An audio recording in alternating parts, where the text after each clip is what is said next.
Hello there, my name's Gina Gardiner and I'm very pleased to welcome you to this, the 19th of my Facebook Lives within a 30-day challenge. Today the theme is all about patience, and I'd like to explore with you how patience is one of those things which is often incredibly difficult to achieve. I know it's been one of the real lessons within my lifelong journey and I'm still not quite there. And other times when it's absolutely appropriate to be impatient and to make sure that you do everything you can to move things forward. Hi John, lovely to see you there. For those of you that don't know me, I'm Gina Gardiner. I'm an international best-selling author. I'm an empowerment and relationship coach, and I work with businesses strategically developing the potential of people. I have a huge mission, and my mission is to impact positively on 1 million people within the next 5 years. And that's all about my passion, which is to support and help people, as I know so many people feel that they're drifting, that life is challenging. Let's look at patience, and I'm going to give you a couple of personal examples where patience has been something that I've had to develop, and not out of choice, but absolutely out of necessity. Learning to walk as a baby is one thing, and when you watch little children, they appear to have endless resilience about getting up and trying again, however many times they fall down. I was going to use them as an example around patience, but I'm not sure actually that they are patient. I think they're quite impatient to walk. What they demonstrate is the resilience and persistence to keep going. And for me, I suppose patience and resilience and persistence get very much tangled. Patience about waiting for things to happen when they're not, and yet being able to continue to keep working towards it. And I suppose my mission is a perfect example of that. I'm impatient to move ahead, impatient for people to engage, and I have to wait until people are ready to do that. And I hope that today that you will reward my patience by actually being involved, by commenting and taking part in the discussion. So John, what does patience mean for you? What are you impatient about, and when are you prepared to wait for the long game? So I'm reminded, let's go back to that example of babies learning to walk and being prepared to do whatever it takes to learn to walk.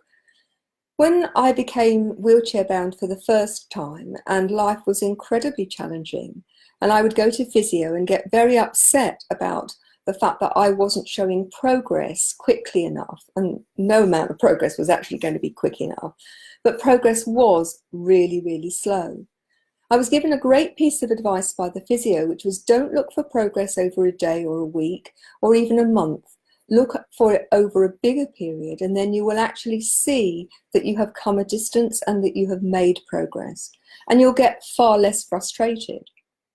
Now, in that context, it was absolutely right that I demonstrated patience, because the pressure I was putting on myself to achieve in an unrealistic time frame was actually making things worse. But I do think there are times when we've got to be careful about how we make the distinction between patience and letting things go, not actually taking an active part, being very passive about moving things forward. There is no doubt that if I look back in my life, there have been times when I've been impatient for things to happen. And when they finally have happened, what I recognize is that it was the right time, and that had the things that I'd wanted, promotion's a perfect example, that I wanted promotion when I was a young teacher and I was hungry for it very early. And I didn't get the first couple of jobs I went to, and it proved to be a real blessing in disguise. And when I finally did get promotion, not only was I ready for it, but it was the right place for me. And so for me, there's always this tension between being patient and not driving yourself up the wall, trying to make things happen, and yet still being proactive and taking charge of the situation, taking responsibility for my own actions and for doing things, rather than just sitting and waiting. For me, that's not patience, that's procrastination. But each of you will have a different view of what constitutes patience, and what are you prepared to be patient about, and what constitutes sitting on your laurels and waiting for other people to do it for you.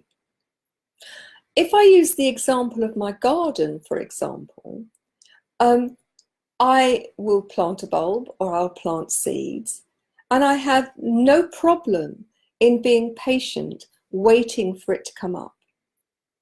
There is a natural time lag between when you plant a seed or you plant a bulb or even a cutting and when it's rooted and you start to see the green shoots come through the earth. And I find it quite interesting that in that context, I've got all the patience in the world to allow it to happen. I can nurture it, water it, make sure it's got the right conditions, and then I'm prepared for it to take its time to come and grow and become the plant that it's meant to be. And I think if I was able to translate that sense of order, that sense of there is a rightness to the time, life would become certainly far more comfortable in a whole range of circumstances. As I say, the challenge is knowing when to push and when to wait, when to be patient and when not. And so for each of us, we will have a set of rules that we've created, our blueprint around when patience feels comfortable and right, and when patience is something we know we need to be operating in, but we have to work at it. And when there are times that there are things that actually we should be impatient about. And for me, the things that I believe that we should be impatient about are those things which don't sit with our core values. So that is, for me, lack of integrity, unfairness, somebody cheating on or reneging on something that they've promised. Those are the things that I don't believe deserve patience. For me, the things that deserve patience are those things which are growing, those things which I want to use to make a difference, or where people are incapable of doing what I want them to do because they're unwell or because they don't have the mental capacity to do that. And I make a very large distinction between those who are genuinely disabled in that way and those who just lack integrity or lack a sense of what's fair. And so all of the time we're making judgments about what we should be doing and what's right and what's wrong, what's a reasonable amount of time and what's not, what's a reasonable amount of resources to invest in something, whether that's your energy, your time, your money, because once you've used those, you can't use them again. So what is it that you find difficult to be patient about? What are the things that for you are a real challenge? And how do you manage that? For me, it's looking at what is the end goal. And if the end goal is something that I believe is really important, then I have a greater capacity to be patient about it. The paradox is that at the same time, I have to manage the frustration that comes from things not happening in my time frame. And I have to recognize that there is a universal order, there's a rightness about these things. Remember, that doesn't mean you sit on your bottom doing nothing. It simply means that you work towards it and recognize that actually other things need to be in place in order for the whatever it is you're aiming for to happen. So for me, your health, I would suggest, is something that you are impatient about, in the sense that if you want great health, you've got to take action. If you want improved health, you've got to do something different. And so saying that I'm going to be patient about that is not real patience at all. It's patience dressed up as being lazy or being fearful that you don't actually want to make that change. For me, being patient is about allowing the time frame to be what it is, but at the same time doing everything I can to make it move forward, but recognizing that my time frame isn't necessarily somebody else's or the universe's, and being prepared to put that in place. Patience is also about being prepared to practice. Nobody started to be a master of anything right from the start. And if you look at all of the people who are incredibly good at what they do, you know, winners in sport, great artists, people who have a facility with language, great scientists, or even somebody who is really good at doing the most down, what am I trying to say? Somebody who is good at accounting or working on the computer. All of those things have required them to learn and to be patient whilst their skill base becomes at a level that they want. And if you want to increase the pace at which you can learn something, then one of the best ways to do is to go and model somebody who does it really, really well. What I find really interesting is that when you talk to somebody who is a master at what they do and you say, how do you do that? Very often they don't know, because it's got to the stage of unconscious competence. They don't even think about it. They can do it really well. But if you're going to compare yourself with those masters and expect yourself to be able to achieve that straight away, then you're giving yourself a huge load that's actually going to put pressure on you and get in the way. That's a time to be patient with yourself, not indulgent, but patient, because it does take time to develop the skill and expertise and confidence to do things really well.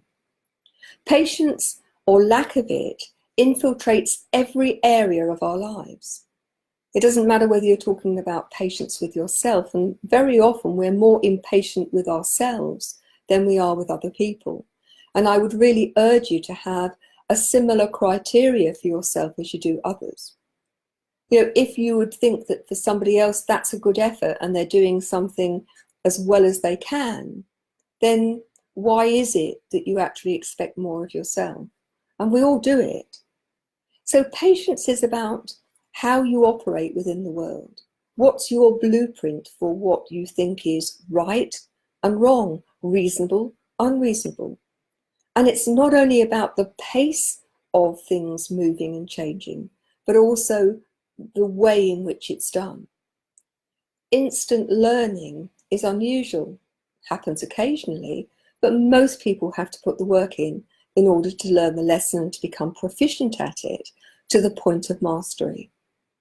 Think about how when you learned to drive, when you first got in the car, that actually everything seemed to be really, really challenging. The signal mirror maneuver, the managing the clutch and the brake and the gear stick all at once seemed overwhelming. But with patience and time and effort, that became more and more automatic until it became a habitual response, until it became something that you did automatically. And now if you've been driving for a while, you won't even think about it at all. And I think that model of development is true for most things in life. So I'd like you to think about those things which you are very impatient about, because there's a real lesson to be learnt there. And those things where you have developed patience and you've learnt from it. And please share those. Share them through the comment box, or you can share them through the website, genuinely-you.com. Now, I'd really like your help. I would be very grateful for any help that you can give me to get my message out there, to help me achieve my mission, which is to help and support 1 million people in the next 5 years to feel more confident and more fulfilled in their lives. We live at a time when the news is always bad, when people are under ever increasing pressure financially, within their relationships, just life in general. And I know from working with the thousands of people I've worked with that ultimately life can be even better with just a few simple techniques and principles to help underpin that.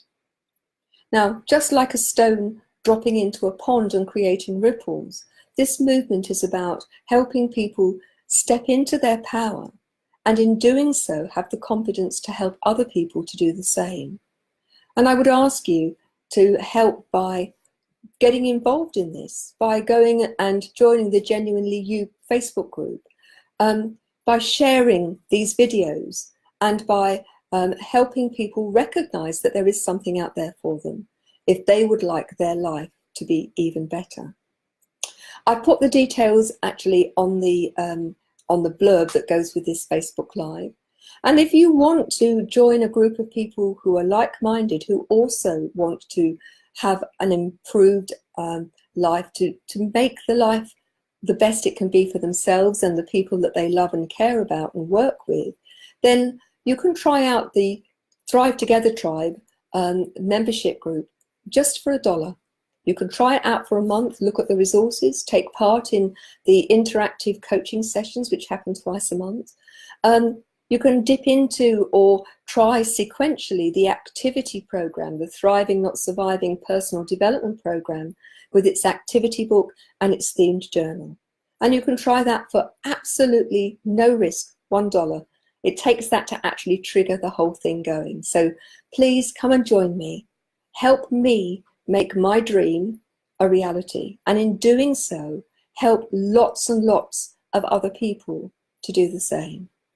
Thanks so much for joining me, and I look forward to seeing you on day 20. Take care. Sending lots of love. Bye now.